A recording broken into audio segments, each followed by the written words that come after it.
selalu berusaha menyimpan sesuatu yang bisa membawa manfaat, baik untuk dirinya, untuk anak cucunya, maupun untuk keluarganya, untuk masa kini dan masa depannya. Kadang simpanan itu berbentuk uang, kadang berupa tanah, lain saat berbentuk pabrik, dan lain sebagainya. Sementara masa depan yang paling pasti adalah akhirat. Jika untuk masa depan dunia kita rela memeras keringat, membanting tulang, pergi pagi dan pulang petang, menyimpan uang, menyimpan tanah, menyimpan pabrik, pernahkah kita merenung jika satu saat kiamat datang, kita dibangkitkan dari kubur masing-masing, berdiri di padang mahsyar untuk mempertanggungjawabkan seluruh kegiatan hidup kita di dunia ini, lalu kita akan menuju ke alam akhirat. Sudahkah kita mempunyai simpanan untuk akhirat kita? Pada pertemuan kali ini saya ingin menyampaikan sebuah hadis di mana Rasulullah sallallahu alaihi wasallam bersabda, "Arba'un min kanzil jannah." Simpanan sorga ada 4 macam. Yang pertama, ikhfa'us sadaqah, menyembunyikan sedekah. Saudara-saudara kaum muslimin, sebagaimana yang kita maklum bahwa Allah Subhanahu wa taala melebihkan sebagian rezeki dari kita terhadap yang lain. Ada yang kaya, ada yang setengah kaya, ada yang miskin, ada yang setengah miskin, dan selanjutnya. Ada yang gajinya kecil tapi penghasilannya gede. Ada yang penghasilannya gede tapi enggak punya gaji. Ada juga yang memang gajinya gede dan penghasilannya gede. Kelebihan rezeki merupakan sunnatullah dan tidak harus membuat kita merasa lebih dari yang lain. Bahkan sebaliknya, kelebihan itu harus membuat kita ringan tangan untuk menolong mereka yang memang memerlukan pertolongan.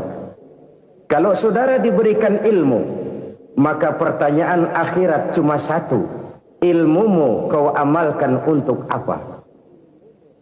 Kalau saudara diberikan umur yang panjang, pengadilan akhirat juga bertanya satu: umurmu kau habiskan di mana? Tapi kalau saudara diberikan harta, pengadilan akhirat akan bertanya dua: hartamu kau dapat dari mana? Kau belanjakan kemana? Dari mananya ditanya dan kemananya juga ditanya. Oleh karena kita akan dimintakan pertanggungan jawab, maka amanah yang bernama harta ini harus kita gunakan dengan sebaik-baiknya. Ada penggunaan yang merupakan kewajiban, itu zakat namanya. Ada penggunaan yang sewaktu-waktu, itu infak namanya. Ada yang lebih sewaktu-waktu lagi, dan itu sedekah namanya. Zakat dia terikat oleh haul dan nisab, oleh putaran batas waktu dan ukuran dari harta itu sendiri. Sedangkan infak terikat oleh situasi dan kondisi perekonomian seseorang. Sedangkan sedekah tidak terikat dengan apapun. Dalam kondisi seperti apapun kita bisa melakukan sedekah dengan yang terkecil sekalipun. Sampai-sampai Rasulullah sallallahu alaihi wasallam mengajarkan, la tahqiranna minal ma'rufi syai'an walau an talqa akhaka biwajhin talik. Atau ada hadis, tabassumuka fi wajhi akhika laka shadaqah. Senyumanmu kepada temanmu adalah sedekah. Jadi untuk melakukan sedekah tidak harus dalam berbentuk uang. Dengan ilmu kita bisa sedekah. Dengan tenaga kita bisa bersedekah, dengan pikiran kita bisa bersedekah, bahkan senyum kepada teman itu pun sedekah. Jadi kalau sedekah dengan uang memang belum punya uang, nyengir aja banyakin. Itu asal pada tempatnya, jangan lalu ketemu tiang listrik cengengesan. Tentu tidak pada tempatnya dan tidak wajar. Nah, sedekah yang paling dicintai Allah adalah sedekah yang disembunyikan. Artinya, jauh dari sifat riya. Kan kadang-kadang ada orang sedekah itu disebutkan namanya, apa tidak bagus? Kalau memang niatnya ikhlas, ya bagus-bagus saja. Untuk memberikan sugesti kepada yang lain. Si Fulan bin Fulan nyumbang sekian, diumumkan. Boleh kalau niatnya untuk memberikan rangsangan kepada yang lain supaya dia menyumbang lebih besar dari orang tadi. Tapi kalau itu mendatangkan riya, maka sedekah yang paling dicintai Allah adalah sedekah yang disembunyikan. Tangan kiri saja tidak tahu apa yang diberikan oleh tangan kanan. Sedekah yang dilakukan dengan ikhlas akan merupakan perbendaharaan surga, tersembunyi dari pandangan orang lain, tidak seorang pun tahu. Karena memang sikap yang baik adalah melupakan kebaikan dan mengingat kesalahan. Itu salah satu ciri orang bahagia. Orang yang selalu mengingat kesalahannya dan berusaha melupakan segala kebaikannya.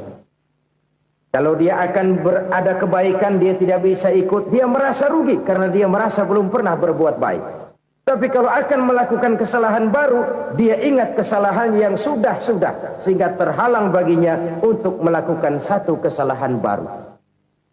Demikianlah saudara-saudara, bahwa Allah melebihkan rizki sebagian kita dari yang lain, agar terjadi tolong-menolong dalam kehidupan ini. Jadi kesenjangan yang nature, kesenjangan yang alami, itu sunnatullah. Ada yang kaya, ada yang miskin, ada yang kelas menengah. Nah, kenapa lalu sekarang kita berusaha mengentaskan kemiskinan? Oleh karena adanya kesenjangan struktural.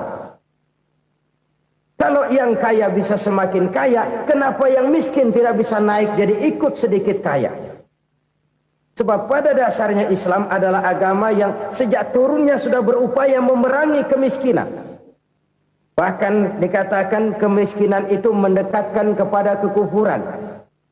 Orang kalau miskin udah dekat banget sama kafir. Gampang menjadi kafir.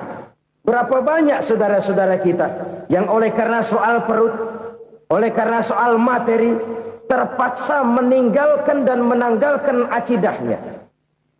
Menjual petunjuk yang diberikan Allah dengan kesenangan dunia yang cuma sebentar ini. Na'udzubillah, thumma na'udzubillah.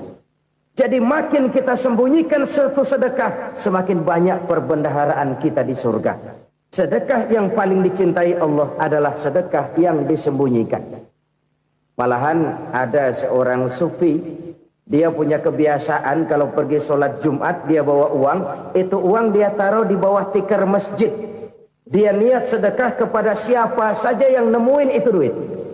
Maksudnya apa? Supaya yang nemuin nggak tahu siapa yang punya duit. Demikian dia saking ingin menyembunyikan sedekahnya. Karena sifat riya itu bisa memakan amal kita sendiri. Riya itu termasuk menyebut-nyebut kebaikan kita. Orang yang suka nepuk dada, sedikit-sedikit ngitungnya kalau nggak gua. Tuh kalau nggak gua tuh. Tuh yang belas itu kalau nggak gua, kalau nggak gua. Iya kalau nggak lu kenapa emang? Orang yang suka menepuk jasad. Tuh, biasanya memang begitu saudara-saudara. Kalau perang lagi berkecamuk, orang nggak sempat ngaku jadi pahlawan. Tapi begitu perang selesai, yang kagak kenal bedil ngaku pahlawan, mas. Itu sesuatu yang biasa.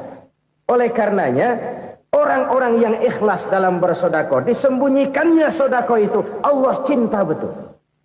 Malahan ada hadis memberikan jaminan, inna sedaqatal mar'il muslimi tazidu fil umri wa tadfa'u mitata su'i.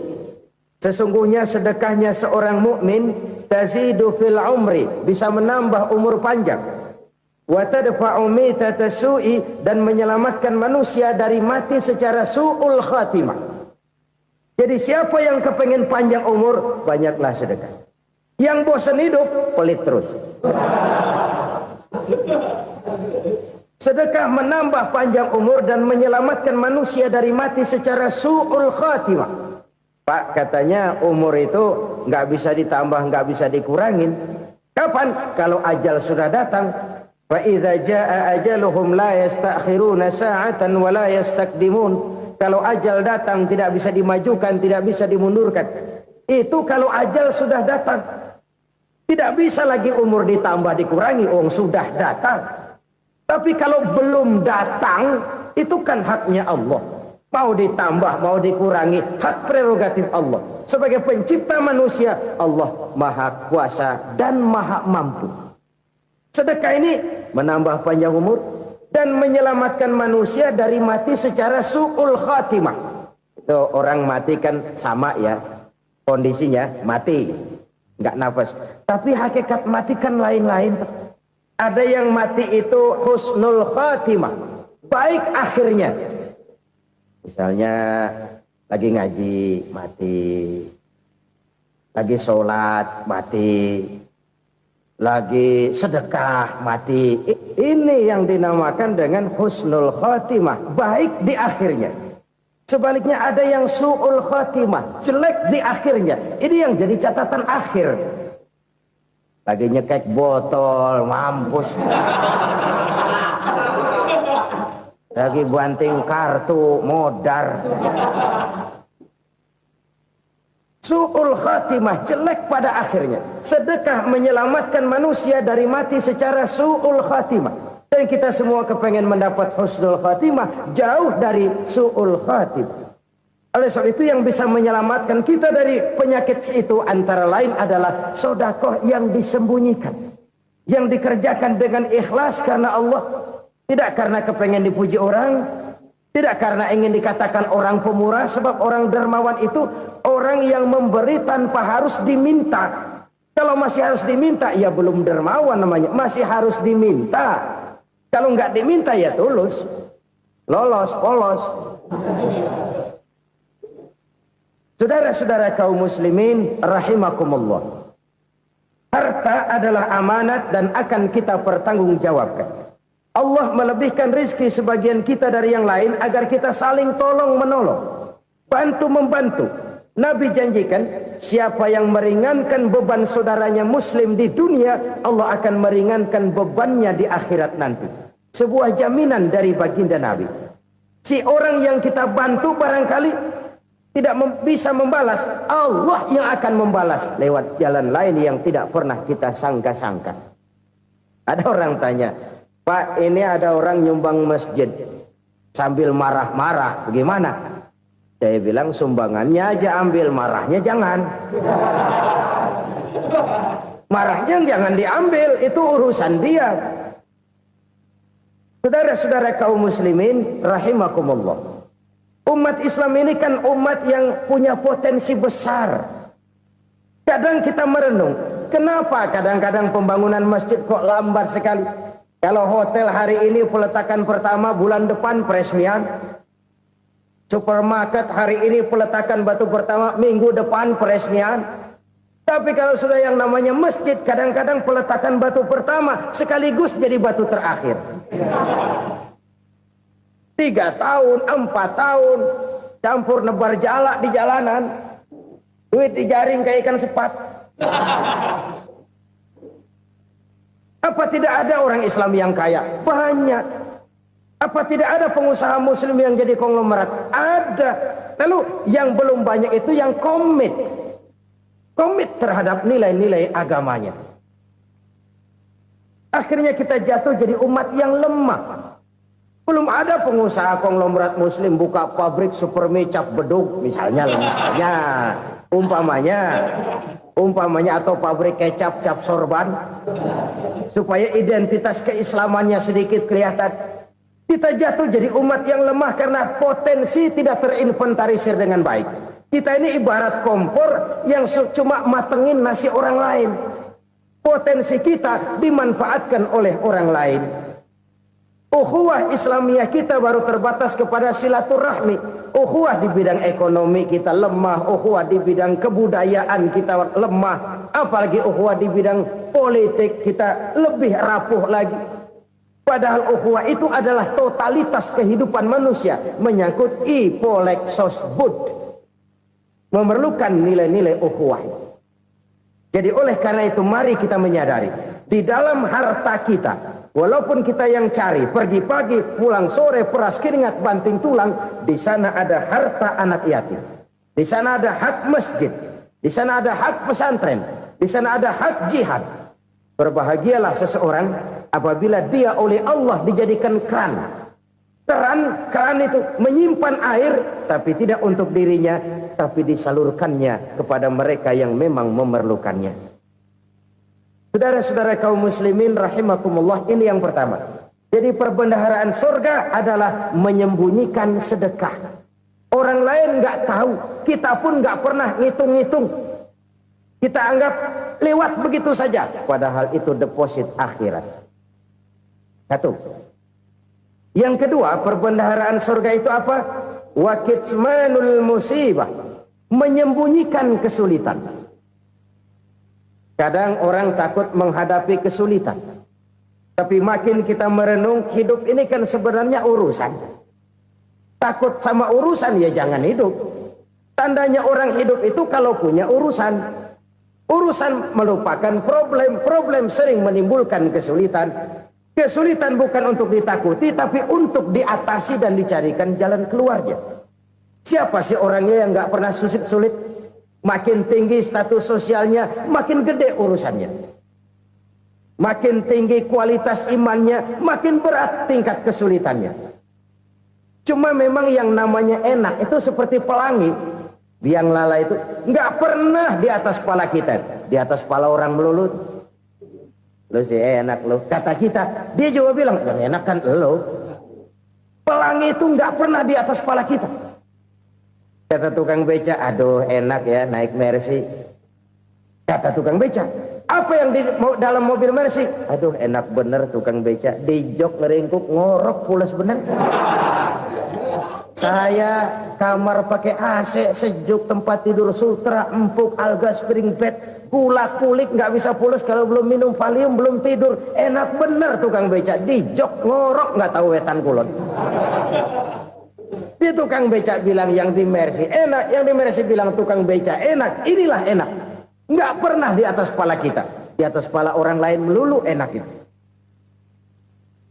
Nah, saudara-saudara, yang merupakan perbendaharaan surga itu orang yang bisa menyembunyikan kesulitan, baik pribadi ataupun rumah tangga. Nih terutama rumah tangga yang jadi soalnya. Kadang-kadang kita ini kalau senang, sebaliknya kalau senang kita diam, kalem aja, cuek. Banyak banget duit kita bawaan, diam aja udah. Malah ketemu orang takut. Tapi begitu susah, sekampung tahu. Padahal Nabi mengajarkan perbendaharaan surga itu menyembunyikan musibah, menyembunyikan kesulitan. Kalau enak, cerita sama orang-orang. Kalau nggak enak, rasain sendiri, tekan sendiri, atasin sendiri. Kita kan sebaliknya, senang kita diam, asal lagi susah, paling tidak kita nyari teman buat cerita kesusahan. Siapa orangnya yang nggak pernah susah? Cuma soalnya bagaimana kita mengatasi kesusahan itu sendiri. Begitu juga misalnya kalau orang sudah berumah tangga, itu orang tuanya harus menjadi tempat dia cerita yang enak-enak saja. Yang nggak enak rasain berdua, selesaikan berdua, atasin berdua.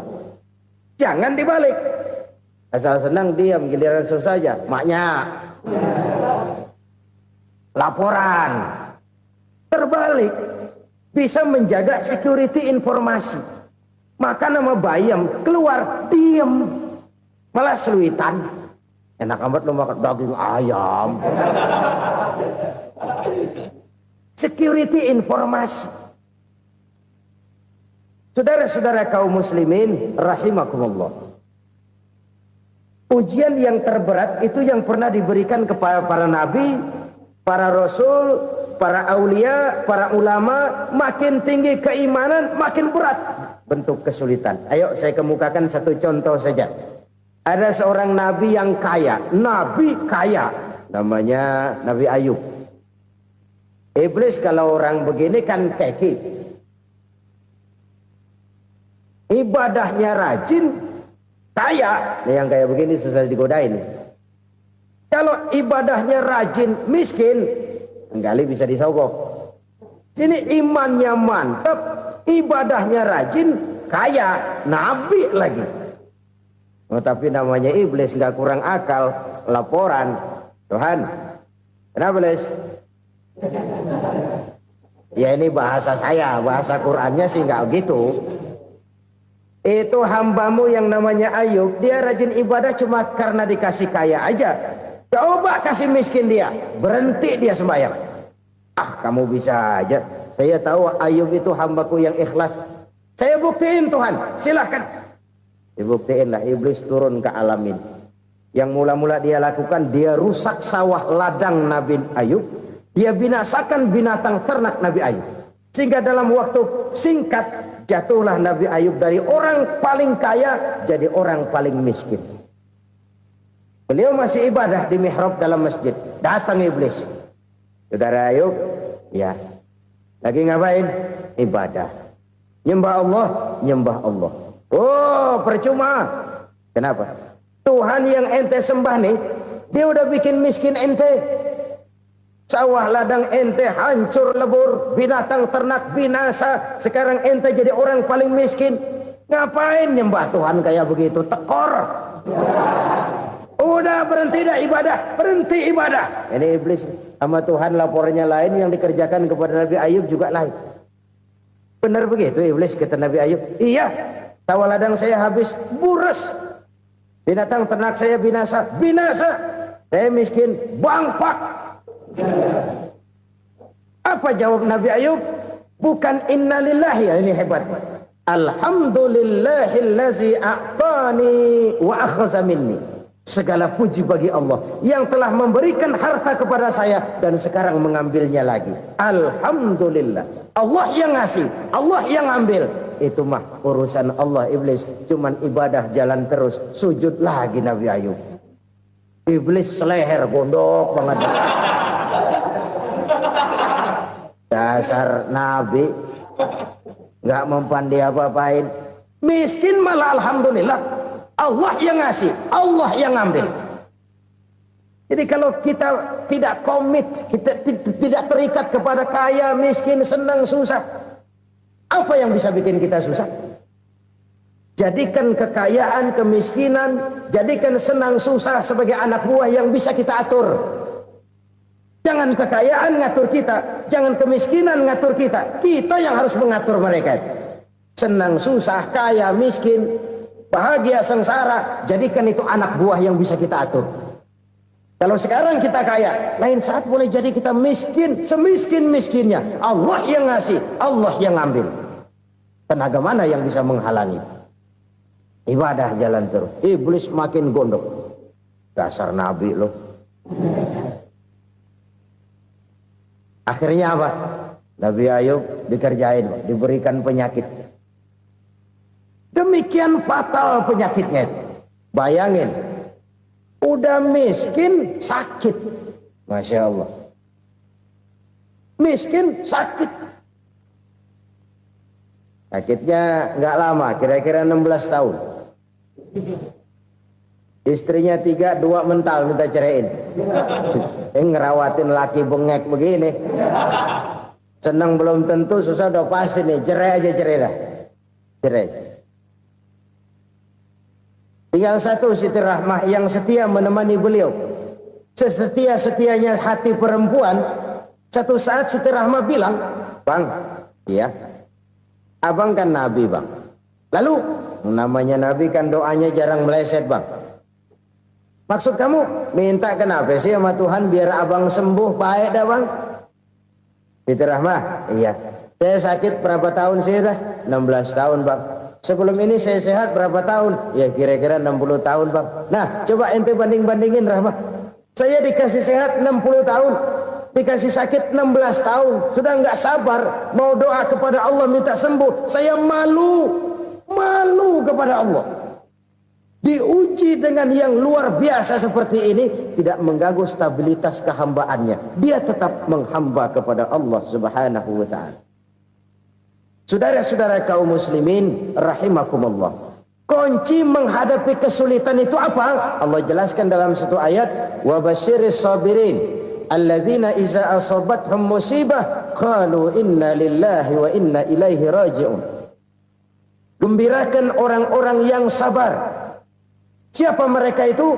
Yang apabila mendapat musibah mereka kembali kepada keyakinan dasar, segalanya dari Allah dan segalanya akan kembali kepada Allah. Ini konsepsi dasar dari sikap muslim dalam menghadapi berbagai kesulitan. Segalanya dari Allah, segalanya akan kembali kepada Allah. Kalau ini sudah kondisi dasarnya, maka kita akan lapang menghadapi kenyataan bagaimanapun pahitnya.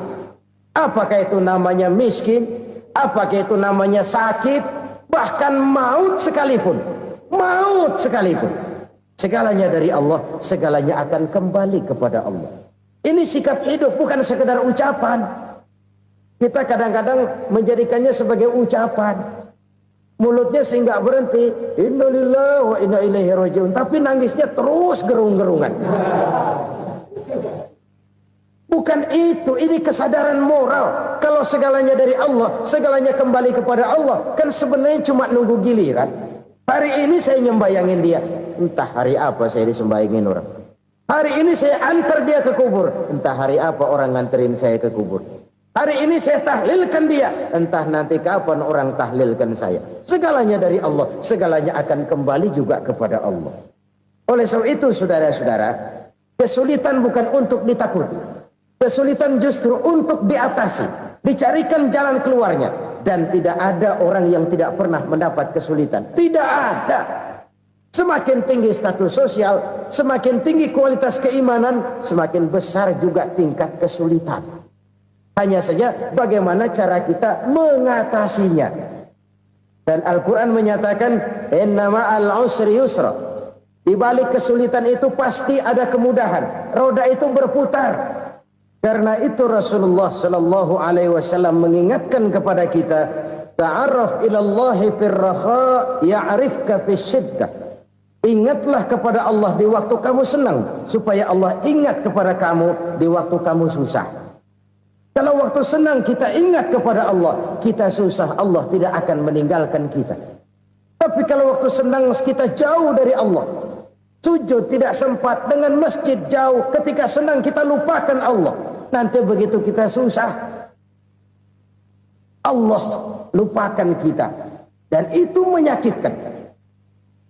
Oleh karena itu orang-orang tua kita dulu bilang, kalau lagi sehat ingat-ingat, lu bakal sakit nanti. Kalau lagi kaya ingat-ingat satu saat kita bakal jatuh miskin. Bahkan kalau lagi muda ingat-ingat kita bakal tua. Dan yang terpenting, kalau lagi hidup ingat-ingat kita bakal mati. Saudara-saudara kaum muslimin rahimakumullah. Jadi yang kedua yang merupakan perbendaharaan surga, menyembunyikan musibah. Saudara-saudara kaum muslimin rahimakumullah. Hal ketiga yang merupakan perbendaharaan surga adalah wasilatur rahmi. Orang yang suka bersilaturahmi. Sebagaimana yang kita maklum bahwa manusia adalah makhluk yang disebut zon politika. Makhluk sosial yang tidak mungkin hidup sendiri-sendiri. Betapa dan siapapun kita memerlukan orang lain. Bodoh betul manusia kalau tinggal di tengah masyarakat tapi tidak mau bermasyarakat. Merasa hebat sendiri, pintar sendiri, gagah sendiri, kaya sendiri. Mungkin kalau mati juga ngubur sendiri. Jangankan kita di sini, di sorga saja Nabi Adam waktu sendirian bengong melulu, mondar mandir. Allah tegur dam sepi dam. Ya ini kalau bahasa saya.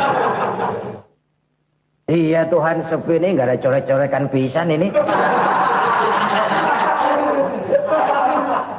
Diciptakan Siti Hawa baru anteng Nabi Adam. Itu di sorga.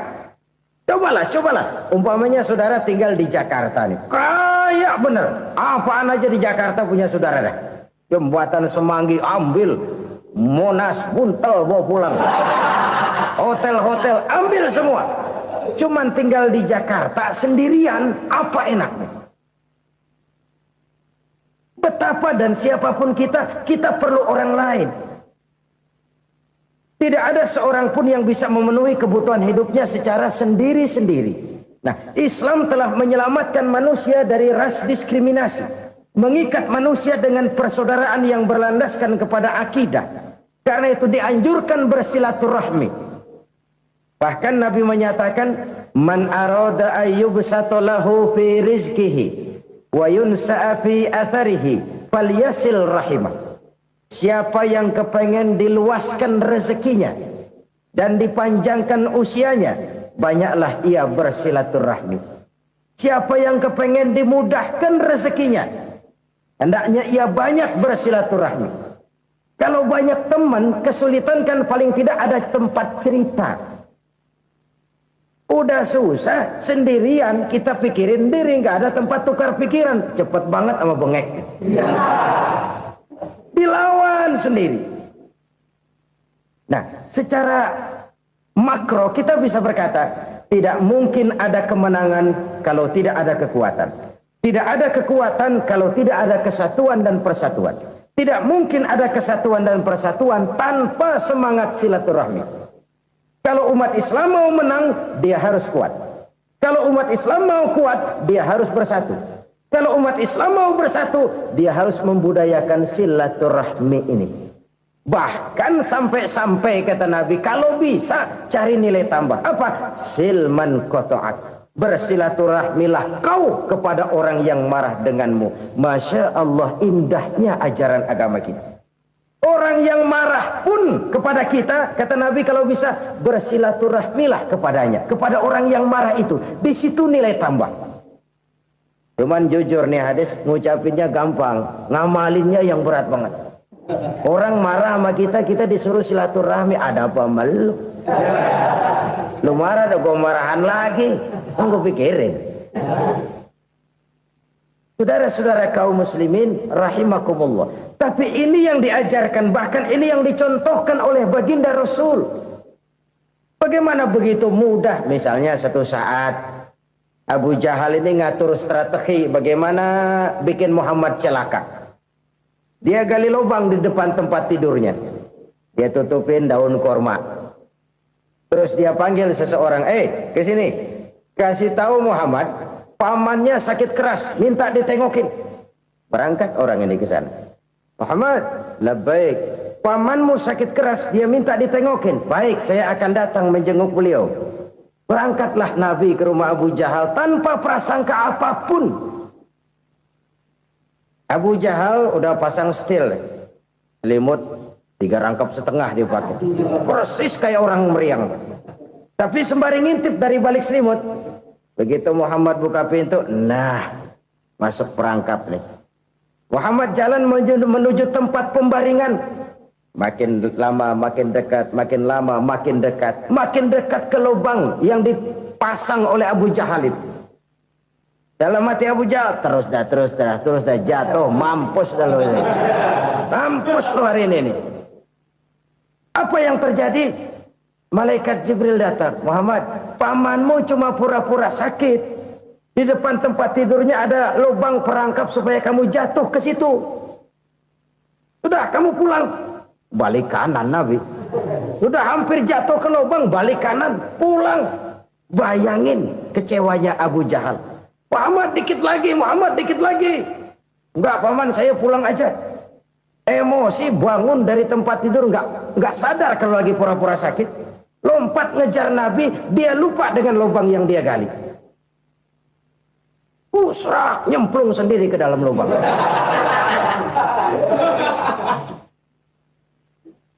Nabi terus berlalu. Ini terjadi keanehan. Jatuh ke lubang yang dia gali itu sebenarnya nggak terlalu dalam ya, antara 3-4 meteran lah. Tolong, saya jatuh ke lubang ini. Datanglah pelayan-pelayannya itu. Angkat saya dari sini. Oh, yang ngulurin tambang. Satu gulung, belum juga nyampe itu tambang. Kurang, beli lagi ke warung. Sambung, ulur lagi, nggak juga bisa sampai. Wah, ini kerjaan Muhammad ini. Tolong, siapa salah seorang kamu ke rumah Muhammad, kasih tahu encangnya kecebur. Minta ditolongin.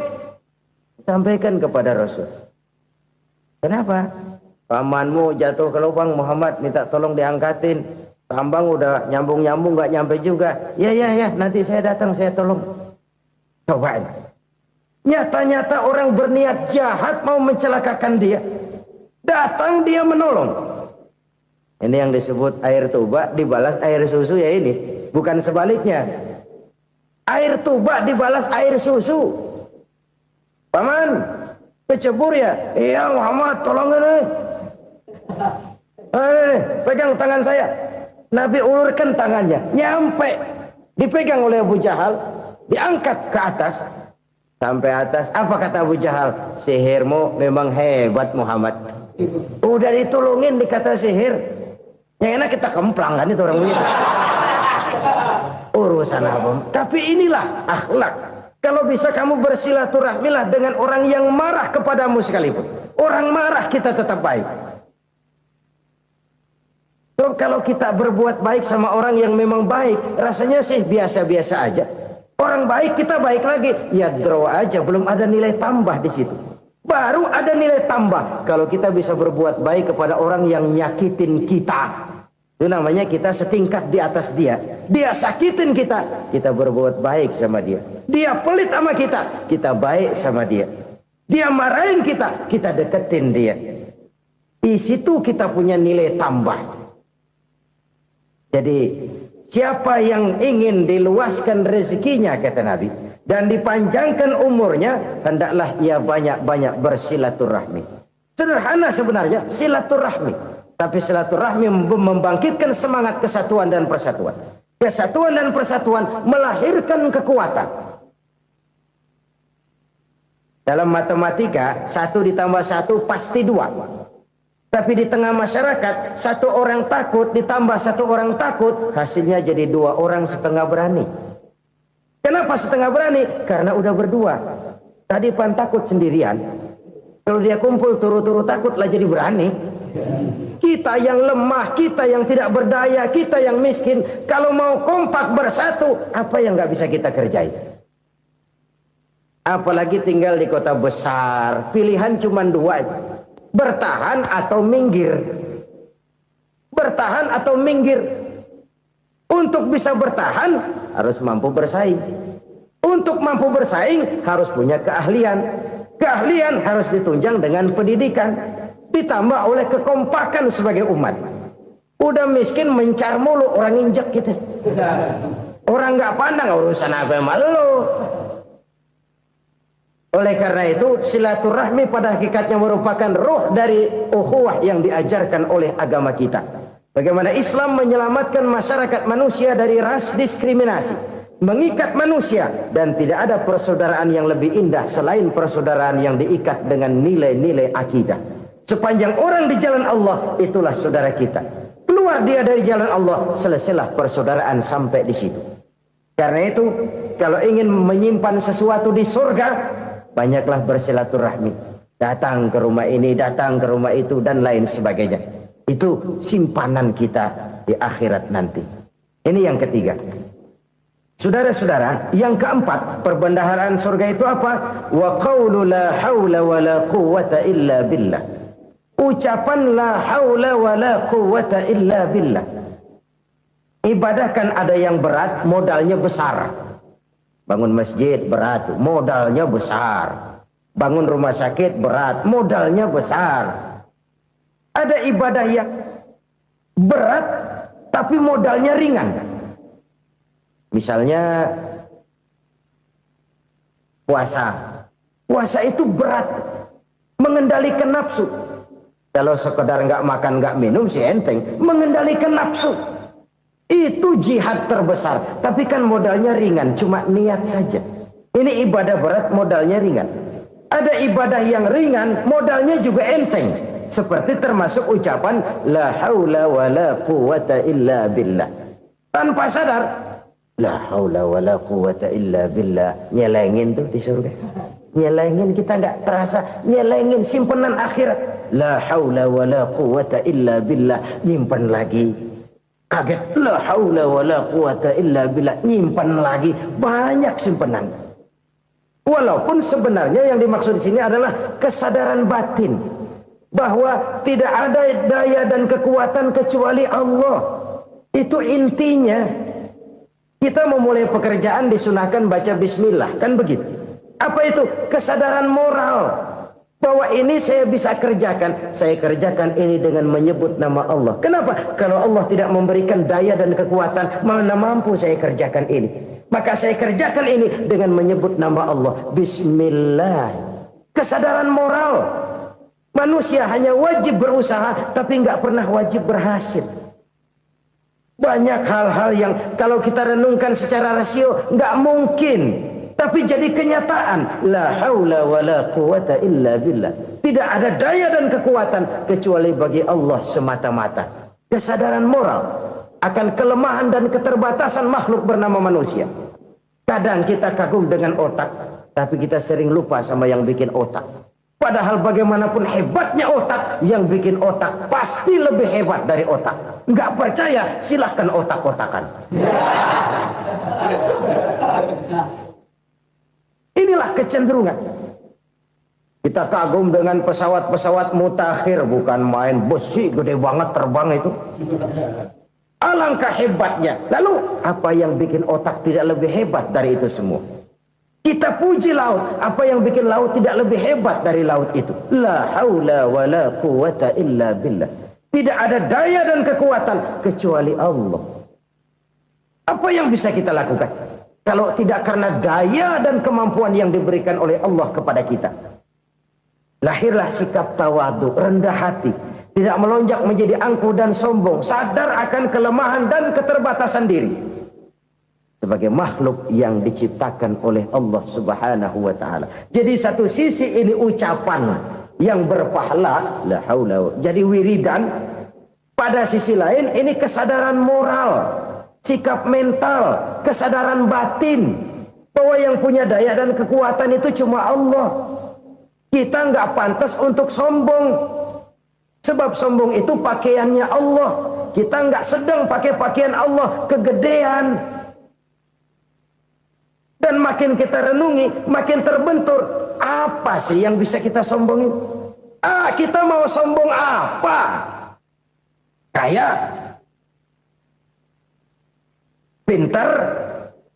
Itu kan semua relatif. Di atas langit masih ada langit lagi. Jadi oleh karenanya, marilah kita menyadari. Manusia hanya wajib berusaha, tapi tidak pernah wajib berhasil. Yang berusaha saja tidak wajib berhasil, apalagi yang tidak berusaha. Islam bukan agama orang pemalas yang selesai sholat lalu endelohom, enggelenggem ayem-ayem.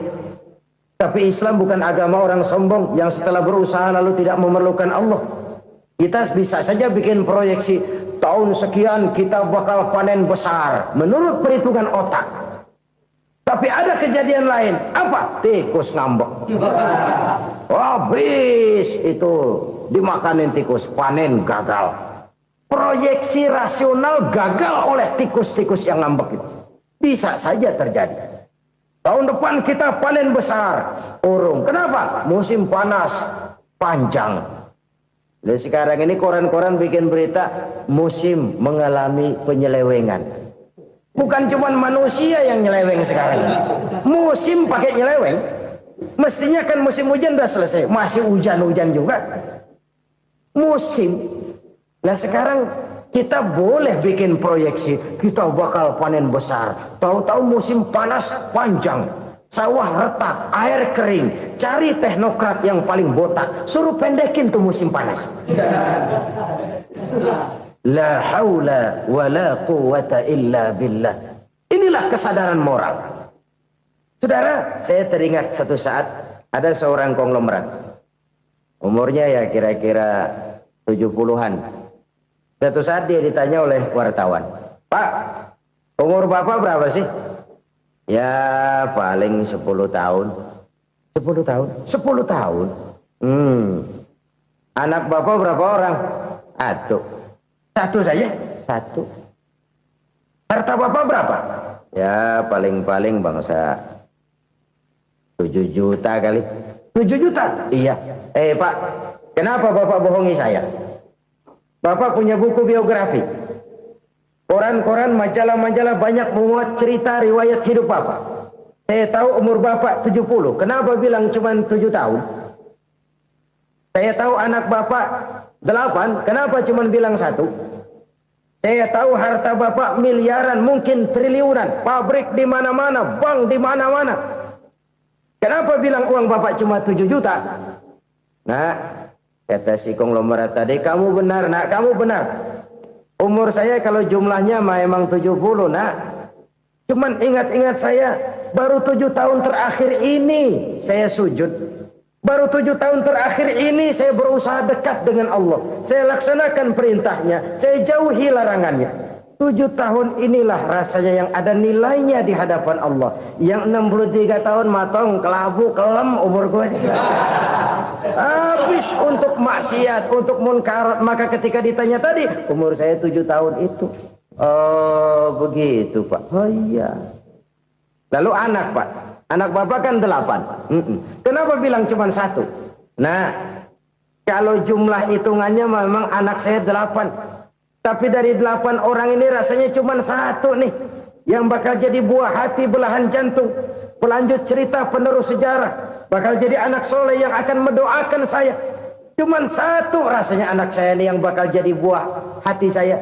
Besar-besaran saya. Yang akan mendoakan di kubur saya. Yang akan mendoakan di akhirat saya. Yang 7 orang mana, Masya Allah, yang atu tenggeng, yang atu nyekek botol mulu, yang atu nggak karu-karuan. Makanya saya bilang 1 anak saya yang akan bisa mendoakan saya. Oh begitu Pak. Iya. Nah harta Pak, harta bapak kan triliunan, pabrik bapak di mana-mana, uang bapak hampir di tiap bank-bank besar. Kenapa bilang cuma 7 juta? Betul kau nak. Harta saya kalau jumlahnya memang miliaran, triliunan mungkin.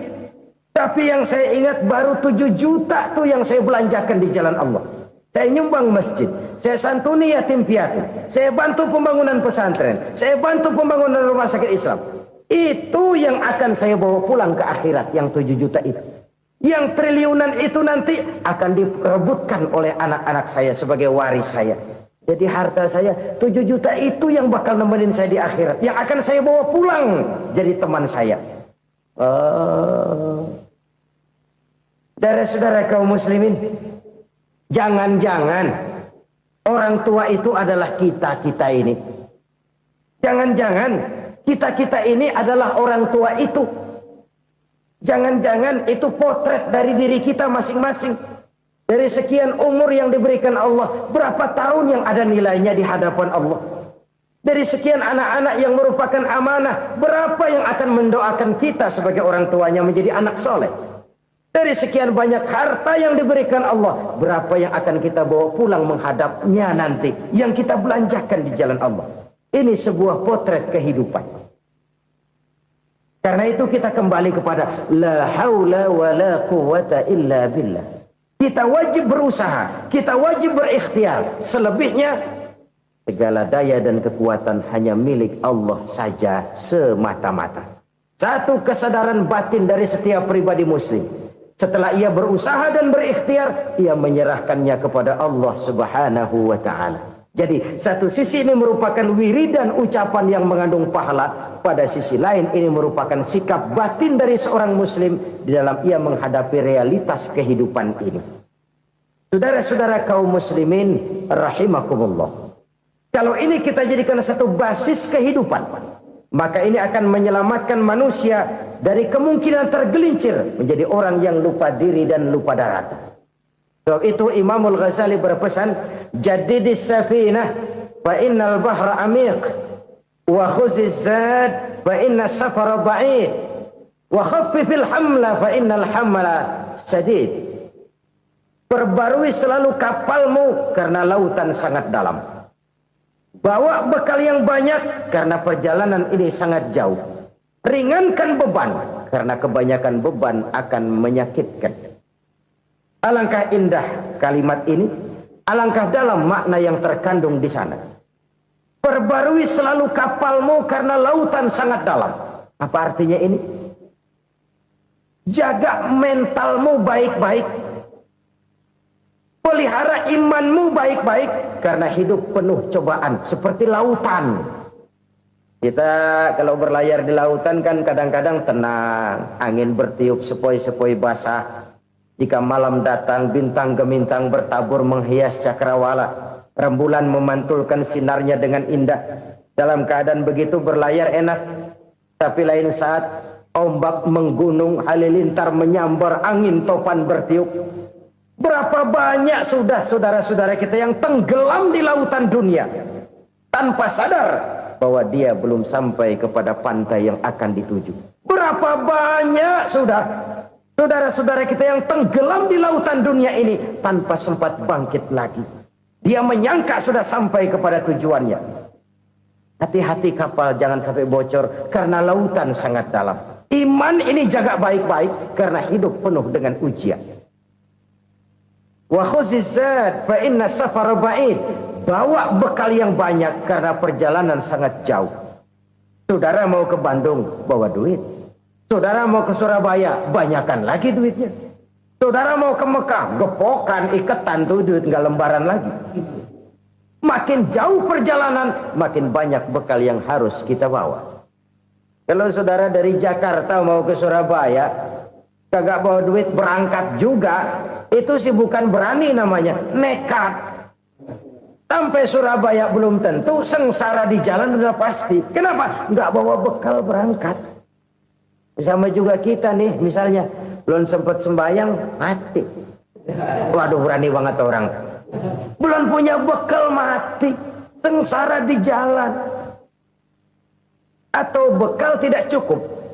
Dari Jakarta saudara mau ke Surabaya, bawa duit 500 perak. Paling jauh Cikampek nyampenya itu. Paling jauh itu. Antara jauhnya perjalanan dengan bekal yang saudara bawa tidak seimbang. Hidup ini perjalanan panjang. A walking tour. Dimulai dari alam arwah. Sebelum jasad diciptakan, roh diciptakan lebih dulu. Dari situ pindah ke alam rahim. Dari alam rahim pindah ke alam dunia. Dari alam dunia pindah ke alam barzah. Baru menuju akhirat. Satu perjalanan panjang. Kalau bekal tidak bawa, sengsara di jalan. Bawa bekal yang banyak karena perjalanan ini sangat jauh. Wa khaffifil hamla, ringankan beban karena beban itu cuma akan menyulitkan. Kalau bekal itu sih keperluan, tapi beban nggak kita perluin, cuma ngeberat-beratin. Apa ini beban? Dosa, kecurangan, kebatilan, kezoliman, ketidakadilan, kesewenang-wenangan. Itu akan jadi beban kita di akhirat. Alangkah celakanya, perjalanan panjang, bekal tidak bawa, beban kelewat banyak, alamat sengsara di jalan. Pahala tidak ada, dosa berlipat ganda. Na'udzubillah, summa na'udzubillah. Kalau kita rangkum nasihat Al-Ghazali dengan kisah si konglomerat tadi, kita akan mengambil kesimpulan. Pertama, bekal terbaik dalam menghadapi gejolak kehidupan ini tidak lain adalah iman. Yang kedua, pahala dan dosa. Dua hal kontroversial. Pahala adalah bekal, dosa adalah beban. Tapi kita sekarang kan tidak begitu terangsang kepada yang abstrak. Orang berlomba mencari yang konkret-konkret saja. Yang real. Kalau memang dosa, benjol dong. Kira-kira begitu. Kira-kira begitu. Persis orang Yahudi dulu. Orang Yahudi itu kan pernah minta kepada Nabi Musa. Ya Musa lan nu'mina laka hatta narallaha jahrah. Musa, kami nggak bakal mau beriman kepada Allah kalau belum kami lihat Allah ada nongkrong di depan kami. Kalau memang Tuhan ada, taruh dong di depan kami. Mau yang konkret-konkret saja. Kalau memang dosa, benjol dong. Kalau memang pahala, berasa dong. Orang terangsang kepada yang real, yang konkret-konkret saja. Karena itu, untuk mengejar dosa, orang mau bayar. Tapi untuk mengejar pahala, walaupun tidak bayar, orang segan. Ini yang dikatakan oleh Nabi, kamu mengharapkan ke surga, tapi kamu berat melaksanakan sesuatu yang bisa membawa kamu ke surga. Kamu ingin jauh dari neraka, tapi tiap saat kamu lakukan perbuatan-perbuatan yang justru menjerumuskan kamu ke neraka. Idda'aitum an-najata minan nar wa ramaitum fiha anfusakum.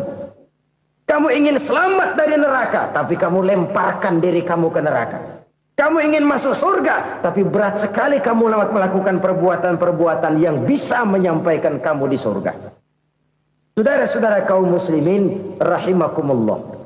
Jadi hal keempat yang merupakan perbendaharaan surga adalah la haula wa la quwata illa billah. Satu sisi ini merupakan ucapan yang memperberat timbangan akhirat. Pada sisi lain ini merupakan sikap hidup seorang muslim. Kesadaran batin yang sangat dalam bahwa tidak ada daya dan kekuatan kecuali Allah.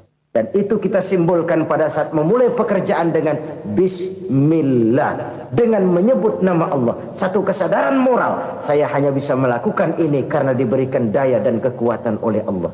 Lahirlah sikap tawadu, rendah hati, tidak melonjak menjadi angkuh dan sombong. Saudara-saudara, sampai sini dulu jumpa kita kali ini. Semoga 4 perbendaharaan surga ini dapat kita lakukan, yang kelak akan merupakan bekal kita di kemudian hari nanti. Amin ya rabbal alamin.